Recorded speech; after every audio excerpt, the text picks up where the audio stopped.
Good morning everybody. हम लोग innate immunity के बारे में पढ़ चुके हैं। इम्यूनिटी का जो पहला टाइप था वो था इन्नेट इम्यूनिटी या जन्मजात इम्यूनिटी, और अगला है हमारी उपार्जित इम्यूनिटी, एक्वायर्ड इम्यूनिटी, उपार्जित प्रतिरक्षा हम इसे कह सकते हैं। अर्जित प्रतिरक्षा या उपार्जित प्रतिरक्षा। एक्वायर्ड इम्यूनिटी वो इम्यूनिटी है जो कि एक पर्सन अपने लाइफ टाइम के दौरान, अपने जीवन के दौरान गेन करता है, अपने जीवन के दौरान अपने अंदर डेवलप करता है। ये इन्नेट इम्यूनिटी से बिल्कुल अलग है।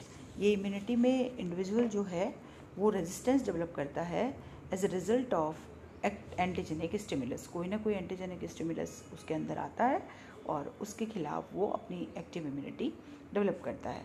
तो हमने इम्यून सिस्टम में दो तरह का इम्यून सिस्टम देखा। एक होता है इन्नेट वाला, जिसमें हमने नॉर्मल बैरियर्स और फिजियोलॉजिकल बैरियर्स और फेगोसाइटिक बैरियर्स और इन्फ्लेमेटरी बैरियर्स और कई तरह की चीज़ें पढ़ी। आज हम जिसकी बात करने वाले हैं वो है एडेप्टिव इम्यूनिटी, जिसमें कि जैसा मैंने कहा एंटीजन स्पेसिफिसिटी है। कोई ना कोई ऐसा स्टिमुलस हमें ज़रूर मिलेगा जो कि नॉन सेल्फ है, जो हमारा नहीं है और हमारी बॉडी में आ गया है, और उसके खिलाफ हमारी बॉडी कुछ प्रोड्यूस करेगी। या तो कुछ उसके खिलाफ कुछ प्रोडक्शन करेगी, एंटीबॉडी जिन्हें हम कहते हैं, या फिर हमारी बॉडी किसी न किसी हमारी सेल्स को एक्टिवेट करेगी जो कि इम्यूनोलॉजिकली एक्टिव सेल्स है, और वो फिर उसको डिस्ट्रॉय करने में, जो भी एंटीजन अंदर आया है उसको ख़त्म करने में किसी न किसी तरह से पार्टिसिपेट करेगी। तो यहाँ पर एंटीजन स्पेसिफिसिटी भी है और यहाँ पर सेल्फ और नॉन सेल्फ का रिकग्निशन भी है। इसके अलावा यहाँ डाइवर्सिटी भी है, क्योंकि बहुत तरह के एंटीजन हमारी बॉडी में आ सकते हैं। बाहर से आने वाले पर हमारा किसी प्रकार का कोई कंट्रोल नहीं है, तो हमारी बॉडी में भी उसके खिलाफ जो एंटीबॉडी प्रोड्यूस हो रहे हैं उनमें वैरायटी है, डाइवर्सिटी है, वो भी कई प्रकार के हैं। स्पेसिफिक एंटीजन के लिए स्पेसिफिक टाइप का एंटीबॉडी हमारे पास है। यहाँ पर एक कंसेप्ट और है जो है इम्यूनोलॉजिकल मेमोरी। जब हमने एक बार एक एंटीजन के खिलाफ एंटीबॉडी बनाया तो वो उस समय तो उससे फाइट कर ही रहा है, उसको ख़त्म कर ही रहा है, या उसके साथ कोगुलेशन या प्रेसिपिटेशन किसी प्रकार का रिएक्शन दिखा ही रहा है, लेकिन साथ ही साथ मेमोरी सेल्स भी बन रही हैं। मेमोरी सेल्स का काम क्या है कि ये इस समय तो सीरम में पड़ी रहेंगी, लेकिन अगर सेम एंटीजन से दोबारा इनकाउंटर हो, सेम एंटीजन बॉडी में दोबारा आए, तो उस स्थिति में ये मेमोरी सेल्स एक्टिवेट हो जाती हैं और उसके खिलाफ एंटीबॉडी प्रोडक्शन जल्दी कर लेती हैं। वो पहले वाली स्थिति अब नहीं है कि उसको आइडेंटिफाई करना है कि वो क्या है, कि उसके खिलाफ फिर कुछ बनाना है। अब हमारे पास ऑलरेडी मेमोरी सेल्स है, तो वो फटाफट अपना काम करती हैं और उसके खिलाफ एंटीबॉडी का प्रोडक्शन या सेल्स को एक्टिवेट करना है, तो वो दोनों में से जिस प्रकार की भी इम्यूनिटी चालू करनी है उसके लिए फटाफट तैयार रहती हैं। तो यहाँ पर इम्यूनोलॉजिकल मेमोरी का कंसेप्ट भी है। तो ये एक्वायर्ड इम्यूनिटी, जैसा मैं आपको कह रही हूँ, एक्वायर की जा रही है, रेजिस्टेंस डेवलप की जा रही है किसी भी होस्ट में ड्यूरिंग द लाइफ टाइम, और इसके लिए किसी न किसी प्रकार का एक्टिव इम्यूनाइजेशन ज़रूरी है, इम्यून सिस्टम का वर्क करना ज़रूरी है, किसी प्रकार का एंटीजेनिक स्टिमुलस ज़रूरी है, कोई एंटीजन बॉडी में आना ज़रूरी है। तो हम ये कह सकते हैं कि इसमें बॉडी का एक्टिव फंक्शनिंग हो रहा है इम्यून एपरेटस का। वह होस्ट की बॉडी, पर्सन की बॉडी अपने इम्यून सिस्टम को काम में लेकर एक्टिवली पार्टिसिपेट करके या तो एंटीबॉडी बना रही है और या फिर इम्यूनोलॉजिकली एक्टिव सेल्स प्रोड्यूस कर रही है, जो कि फिर एक्टिव इम्यूनिटी देती है, और ये फिर लॉन्ग लास्टिंग होती है, लंबे समय के लिए चलती है। ये इम्यूनिटी, एक्वायर्ड इम्यूनिटी, दो तरह की हो सकती है, एक्टिव एंड पैसिव। और एक्टिव और पैसिव दोनों ही तरह की एक्वायर्ड इम्यूनिटी फर्दर दो प्रकार की हो सकती है, natural and artificial. That means natural active acquired immunity, artificial active acquired immunity, and similarly natural passive acquired immunity and artificial passive acquired immunity. पहले हम बात करते हैं एक्टिव एक्वायर्ड इम्यूनिटी की। ये रेजिस्टेंस है जो कि डेवलप की जा रही है as a result of antigenic stimulus. It is also called as adaptive immunity. It involves the host immune apparatus. इस इम्यूनिटी में कहीं ना कहीं एक्टिव इन्वॉल्वमेंट होगा होस्ट के इम्यून एपरेटस का, और फाइनली क्या होगा, या तो एंटीबॉडीज़ का प्रोडक्शन होगा या इम्यूनोलॉजिकली एक्टिव सेल्स डेवलप होगी। लेकिन क्योंकि बॉडी में ये सारी एक्टिविटीज़ को होने में समय लगेगा, चाहे एंटीबॉडी प्रोड्यूस हो, मतलब एक एंटीजन आया, उसको बॉडी की सेल्स ने आइडेंटिफाई किया, फिर उसके खिलाफ कुछ बनाया या फिर उसके खिलाफ कुछ एक्टिव सेल्स बनाई, तो ये प्रोसेस जो है इन्फेक्शन से जब भी एंटीजन आया उससे लेके थोड़ा सा टाइम लेगी, सेटल होने में थोड़ा सा समय लेगा। लेकिन एक बार जब ये इम्यूनिटी सेटअप हो गई तो देन उसके बाद ये लॉन्ग लास्टिंग हो जाती है, और जैसा मैंने आपको बताया इम्यूनोलॉजिकली मेमोरी डेवलप हो जाती है, मेमोरी सेल्स बन जाती हैं, और जब दोबारा सेकेंड एक्सपोजर सेम एंटीजन से हो तो इम्यून रिस्पॉन्स क्विक होता है और अत्यधिक मात्रा में होता है। इससे जो है बॉडी फटाफट जो इन्फेक्शन को कंट्रोल में ले लेती है, चाहे वो ह्यूमोरल टाइप का हो, चाहे वो सेल मेडिएटेड हो, मतलब चाहे उसमें सीरम इन्वॉल्व हो, चाहे एंटीबॉडी का प्रोडक्शन इन्वॉल्व हो। ये दोनों अलग अलग प्रकार की, दो प्रकार की इम्यून रेस्पॉन्सेज हैं। एक ह्यूमोरल इम्यून रेस्पॉन्स कहलाता है और दूसरा सेलुलर इम्यून रेस्पॉन्स कहलाता है। इनको हम डिटेल में इम्यून रेस्पॉन्सेज में पढ़ेंगे। तो चाहे कोई सा भी रूट ले, कोई सा भी पाथ ले, लेकिन उसमें सेकेंडरी रेस्पॉन्स जो है वो जल्दी होता है और ये मोर इफेक्टिव होता है और बेटर प्रोटेक्शन देता है। जैसा मैंने आपको बताया, ये नेचुरल भी हो सकती है और आर्टिफिशियल भी हो सकती है।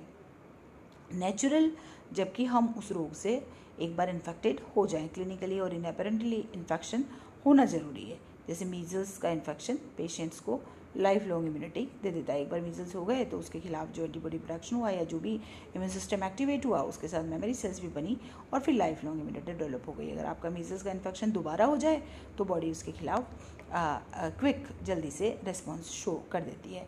इसी तरह से natural active immunity developing countries में पोलियो के खिलाफ चाइल्डहुड में ही दी जा रही है। तो ये इम्यूनिटी जो है पैथोजन के ड्यूरेशन पे डिपेंड करती है, depends on the pathogen. Duration of immunity जो है वो पैथोजन पे डिपेंड करता है। जैसे शॉर्ट टर्म है, फॉर एग्जांपल इन्फ्लुएंजा है, तो इसमें जो एंटीजेनिक वेरिएशन बहुत ज़्यादा है। एंटीजन अलग अलग प्रकार का है, बहुत सारे ऐसे पैथोजेंस हैं जो कि इन्फ्लुएंजा डेवलप कर देते हैं, इसलिए इसकी इम्यूनिटी क्या है, शॉर्ट टर्म रहेगी। लेकिन जैसे मेजल्स है तो वो उसमें एक ही प्रकार, चिकन पॉक्स है तो उसमें एक ही प्रकार का एंटीजेनिक जो है कंपोनेंट है या एक ही प्रकार का पैथोजन है, तो उसके खिलाफ जो प्रोडक्शन होगा वो लॉन्ग टर्म का होगा। इम्यूनिटी जो डेवलप होगी वो लॉन्ग टर्म की होगी। तो आई थिंक आप समझ गए होंगे कि why common cold does not provide us immunity. Common cold के खिलाफ हम इम्यूनिटी क्यों नहीं डेवलप कर पाते। आर्टिफिशियल एक्टिव इम्यूनिटी में it is induced by vaccines. वहाँ तो क्या हो रहा था, हमें इन्फेक्शन हो रहा था, यह वैक्सीन्स है। वैक्सीन्स क्या होती है, प्रिपरेशंस हैं या तो लाइव या फिर किल्ड माइक्रो ऑर्गेनिज्म की या उसके प्रोडक्ट की, जो कि इम्यूनाइजेशन के लिए यूज़ की जाती है। थोड़ी सी मात्रा में लाइव पैथोजन को या फिर किल्ड पैथोजन को आपकी बॉडी में पहुंचा दिया जाता है और बॉडी उसके इम्यून एपरेटस को एक्टिवेट करके उसके खिलाफ जो है इम्यूनिटी को डेवलप कर लेती है। लेकिन वो इतना ही होता है कि वो आपके अंदर इन्फेक्शन ना करे, सिर्फ वो आपके इम्यून एपरेटस को एक्टिवेट कर दे अगर लाइव है तो, और किल्ड है तो वो उसी तरह से होता है कि वो आपके इम्यून सिस्टम को एक्टिवेट कर दे।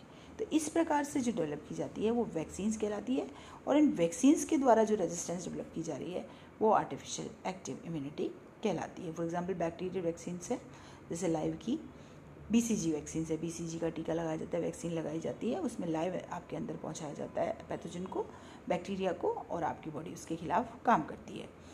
कॉलेरा की जो वैक्सीन है उसमें किल्ड माइक्रो ऑर्गेनिज्म पहुँचाया जाता है और टाइफाइड में जो है उसमें सब यूनिट्स पहुँचाई जाती है।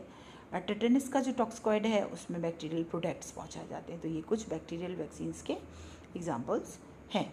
इसी प्रकार वायरल वैक्सीन की अगर हम बात करें तो OPV साबिन जो है वो लाइव है, IPV सॉक जो है जो वो किल्ड है वायरल वैक्सीन, और सब यूनिट्स जो हैं वो हेपेटाइटिस B का जो वैक्सीन है उसमें वायरल सब यूनिट्स को यूज़ किया जाता है।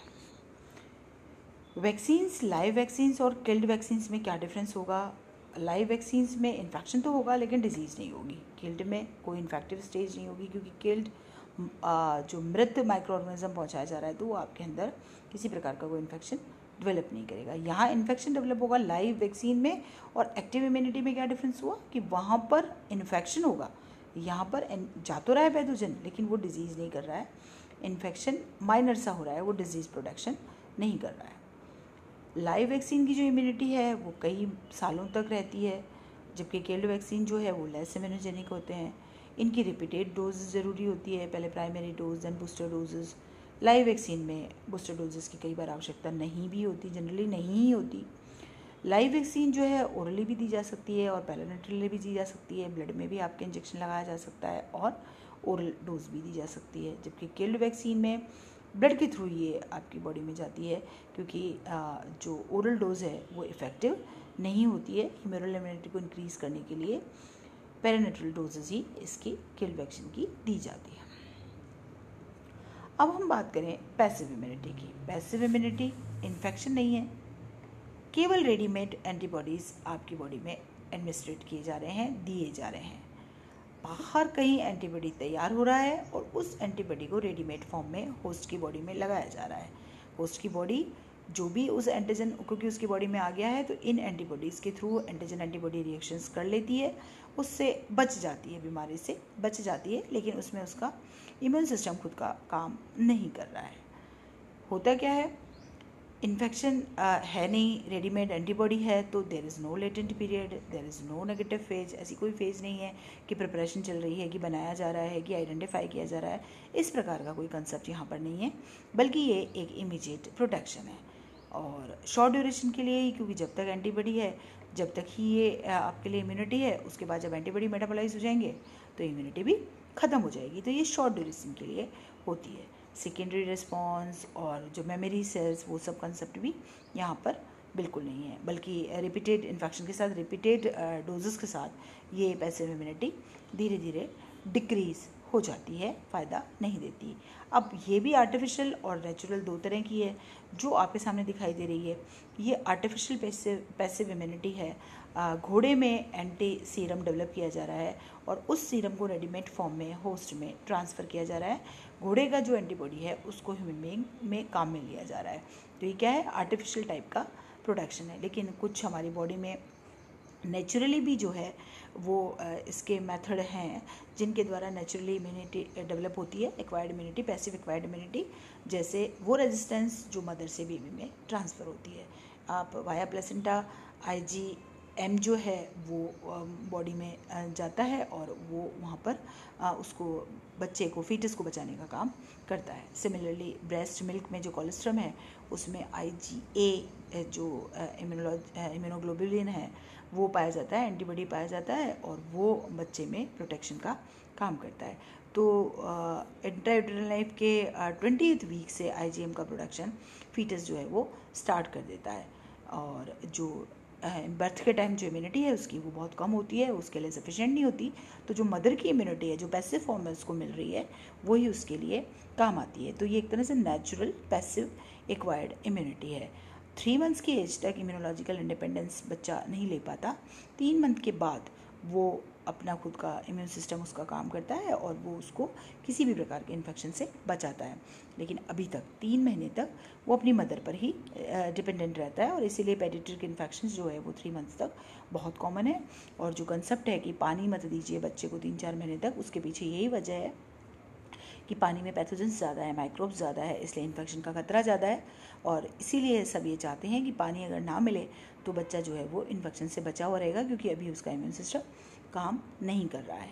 और वो मदर्स फीड ही लेगा, तो मदर्स फीड लेगा तो उसमें कोलेस्ट्रॉल के साथ, जैसा अभी भी बताया मैंने आपको, IgA आता है और उससे उसको इम्यूनिटी मिलती चली जाती है। तो ये जो है ये मदर पैसिव इम्यूनिटी इन्फेंट्स को प्रोवाइड करती है। और प्रेगनेंसी के दौरान जो टिटेनस के इंजेक्शंस वगैरह लगाए जाते हैं वो भी बच्चे में इम्यूनिटी प्रोडक्शन में, इम्यूनिटी डेवलप करने में काम आते हैं। तो इस प्रकार की इम्यूनिटी कहलाती है पैसिव एक्वायर्ड इम्यूनिटी, नेचुरल वाली। और जो हम हॉर्स का जो एग्जांपल दे रहे हैं कि हॉर्स में अगर आपने किसी भी प्रकार का एंटी सीरम डेवलप किया, वो कहलाता है आर्टिफिशियल पैसिव एक्वायर्ड इम्यूनिटी। इस पैसिव एक्वायर्ड इम्यूनिटी में रेजिस्टेंस जो है ट्रांसफ़र के लिए हाइपर इम्यून सीरम यूज़ किए जाते हैं, जैसे मैंने बताया हॉर्स वगैरह में डेवलप करके। कॉन्वलेसेंट सीरम यूज़ किए जाते हैं, ह्यूमन गामा ग्लोबुलिन्स यूज़ किए जाते हैं और इनको फिर थेरेपी के लिए, इनको फिर इम्यूनिटी के लिए काम में लिया जाता है। तो इस प्रकार से एक्वायर्ड इम्यूनिटी 2 प्रकार की है, एक्टिव एंड पैसिव। और दोनों ही इम्यूनिटी जो है एक्टिव और पैसिव वो नेचुरल और आर्टिफिशियल 2 प्रकार की हो सकती है। तो ये हमने बात करी एक्वायर्ड इम्यूनिटी के बारे में और नेक्स्ट चैप्टर में हम एंटीजन एंटीबॉडी के बारे में पढ़ेंगे। Thank you.